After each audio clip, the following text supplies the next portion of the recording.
Потребни се големи напори од сите чинители во општеството за да се намалат сите форми на злоупотреба на девојчињата. На светскиот ден на женските деца од Меѓеши сметаат дека најпрво треба да се редуцира сиромаштијата и децата од улица да се префрлат во училишните клупи.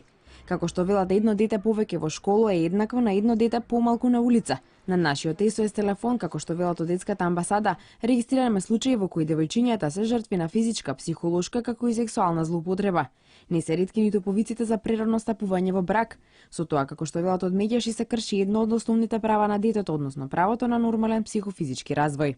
Ако се има предвид фактот дека основното и средното образование се задолжителни и редовно образование се завршува на приближно 18 години, доколку едно лице стапи во брак пред 18 години, се наметнува и прашањето за можноста да го комплетира квалитетно своето образование.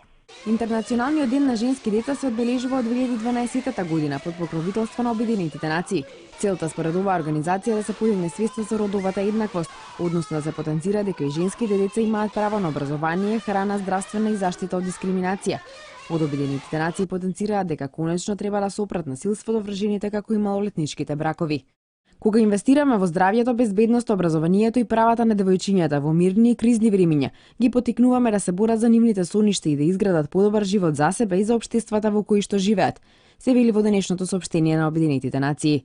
Се смета дека во светот има 1,1 милиарда девојчиња. Нивниот ден секоја година се одбележува под различно мото. Во 2012-та се акцентирало барањето за крај на малолетничките бракови.